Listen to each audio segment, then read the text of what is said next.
आप सभी पत्रकार बंधुओं का श्री सनातन धर्म सभा जम्मू कश्मीर प्रांत के केंद्रीय कार्यालय श्री गीता भवन में स्वागत है।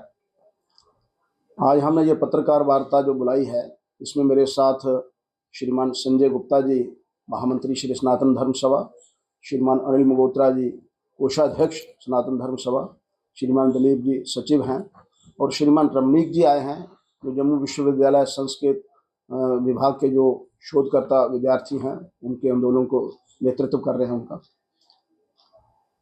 विषय लगभग आज की सभा में 2-3 विषयों पर मैं आपसे बातचीत करूंगा। पहला विषय तो वही है कि जम्मू कश्मीर की नवनिर्वाचित सरकार के अंदर जो लोग चुनकर आए हैं, जिनका यह दायित्व बनता था कि वो पूरे जम्मू कश्मीर की सरकार है, जम्मू कश्मीर के लोगों का उनको ध्यान रखना है। कहीं जाने अनजाने में या जानबूझकर ऐसा प्रयास हुआ है कि जम्मू क्षेत्र के भले ही 29 विधायक चुनकर आए थे, परंतु जम्मू के क्षेत्र को इग्नोर किया गया है, उसकी उपेक्षा की गई है। और ये एक प्रमाण जो है मिलता है जो निकट भविष्य में जम्मू कश्मीर के स्कूल एजुकेशन डिपार्टमेंट ने एक नोटिफिकेशन पीएससी के पास भेजी है कि इसकी इतनी 575 जो हमारे पास स्थान हैं रिक्त पड़े हुए हैं लेक्चरर्स के, उनको भरा जाए। अब दुर्भाग्य से उस सारे 575 में से कि मैं केवल जम्मू क्षेत्र की बात नहीं कर रहा हूं, क्योंकि मैं सनातन धर्म सभा की तरफ से बैठा हूं। ये सनातन समाज के लिए बड़ा अपमानजनक निर्णय है भारत जम्मू कश्मीर सरकार का, क्योंकि संस्कृत भाषा जो सारे विश्व के अंदर करोड़ों करोड़ों लोग देश और विदेश के अंदर बोलते हैं, लिखते हैं, पढ़ते हैं, और भारतवर्ष के अंदर तो लगभग सभी संपूर्ण जो ग्रंथ हैं हमारे, पूर्णतः लगभग सभी ग्रंथ संस्कृत में हैं, और उनका अनुवाद यदि किसी ने पढ़ना तो हिंदी में करके पढ़ते हैं। दुर्भाग्यवश ना तो संस्कृत भाषा का कोई लेक्चरर का पद यहाँ रिक्त स्थान ऐसा बताया गया, पोस्ट बताई गई है, ना हिंदी भाषा का कोई बताया गया है, पंजाबी का भी एक ही है, डोगरी के केवल 3 हैं। और आपकी जानकारी के लिए वह विषय, वह सब्जेक्ट जिनका अध्ययन करके छात्रों ने जम्मू विभाग में उपलब्धियां प्राप्त की हैं, जैसे फिलॉसफी, दर्शन शास्त्र, ऐसे दर्शन शास्त्र को क्योंकि कश्मीर में बहुत कम लोग पढ़ते हैं, तो जम्मू विभाग के अंदर 28 वैकेंसियां पड़ी हैं, जो मैंने कल पता कराया, उसकी भी कोई नोटिफिकेशन नहीं है। यानी कि भारतीय संस्कृति और सनातन संस्कृति, सनातन जीवन मूल्यों को प्रताड़ित करने के लिए, अपमानित करने के लिए प्रयत्न किया गया है। संस्कृत की कोई पोस्ट नहीं, हिंदी की कोई पोस्ट नहीं, पंजाबी जो गुरुमुखी हमारी वो भी भाषा इतनी श्रेष्ठ है, उसकी कोई पोस्ट नहीं, डोगरी की कोई केवल 3 पोस्ट है, और फिलॉसफी दर्शन शास्त्र की 28 वैकेंसियां, कोई पोस्ट नहीं। ये क्या है? तो बहुत सारे लोग इसका विरोध कर रहे हैं, इसके पक्ष में कि मैं भी यहाँ सनातन धर्म सभा की ओर से अपने कार्यकर्ताओं के साथ बैठा हूँ, पदाधिकारियों के साथ।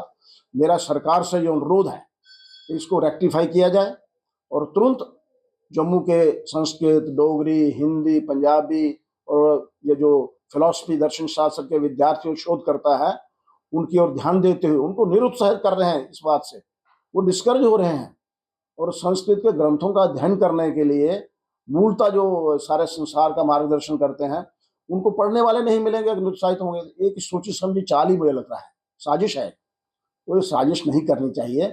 और जम्मू क्षेत्र से चुने हुए जो विधायक हैं, आज सरकार में हैं, भले ही कईयों ने पाला बदल लिया उनके समर्थन में, उनका ये कर्तव्य बनना है कि चुनने से पहले वो अपनी विचारधारा कहीं भी होंगे, आज पूरे जम्मू का भी उनको समर्थन चाहिए, जम्मू का भी हित उन्होंने साधना चाहिए, जम्मू का भी भला सोचना चाहिए। केवल कुर्सी प्राप्त हो गए जम्मू के विरोध में, सनातन के विरोध में, हिंदी के विरोध में, ये कोई अच्छा दृश्य नहीं है। नाबालिग सनातन समाज को, संस्कृति को मानने वाली बच्ची स्कूल की, उसका 6 लोगों ने अपहरण किया, उसके बाद बलात्कार हुआ। वहां कुछ लोगों ने, सनातन समाज के युवा लोगों ने खड़े होकर रोष प्रकट किया, एडमिनिस्ट्रेशन के विरोध बोले वो, और तत्काल कार्रवाई करके कुछ लोगों को पकड़ा गया।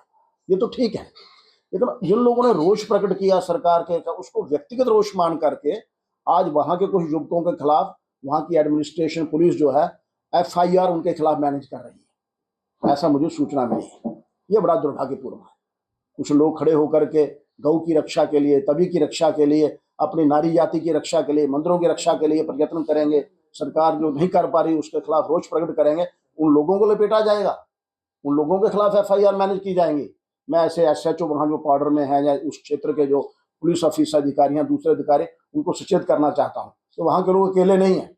अगर आपने किसी नौजवान व्यक्ति को जिसने रोष प्रकट किया एक नाबालिगा के खिलाफ जो उन्होंने दुष्कर्म किया गया था, उसको सरकार के सामने लाने के लिए, उनको पकड़ने के लिए मुलजिमों को, तो उसके खिलाफ एफआईआर लॉन्च करेंगे, ये गलत है। वो अकेले नहीं है, सारा सनातन समाज उनके साथ है। जम्मू में भी उसका आंदोलन होगा, अगर उस प्रभाव होगा, वो सचेत रहे, ऐसा कोई काम ना करें। करेंगे तो उनको भुगतना पड़ेगा। सरकार को हम अप्रोच करेंगे कि ऐसे आला अफसरों को जरा विचार किया जाए कि अगर किसी ने रोष प्रकट किया, कोई नाराज हो गया, तो उसके खिलाफ वो कार्रवाई करने के यत्न करेंगे। उसने कोई गुनाह नहीं किया है। तो इस प्रकार आपके समक्ष आज मैं 3-4 बातें रखना चाहता था कि जो लिस्ट निकली है, नोटिफाई हुई है, सरकार उसमें सुधार करे। Hindi, Sanskrit, philosophy, physical education, Punjabi, Dogri, इन सब विषयों की वैकेंसियाँ हैं। इनको डिस्करेज मत करें इन छात्रों को, ये गलत होगा, वो ठीक करे। दूसरी बात, ये देवस्थान जो हमारे हैं, इनको पब्लिक के सौंपा जाए, सरकार का हस्तक्षेप रहे रेगुलेटरी फंड्स के लिए, मैनेजमेंट के लिए। और तीसरा, ऐसे सब लोग जो अपने धर्म जाति की रक्षा के लिए, देवस्थानों गौ की रक्षा के लिए, अपने परिवार और अपने सरकार, अपने समाज की रक्षा के लिए खड़े होते हैं, उनको टारगेट न किया, इनको विक्टिमाइज ना किया जाए। इसलिए ये पत्रकार वार्ता बुलाई है। इस विषय में आप अगर यदि कोई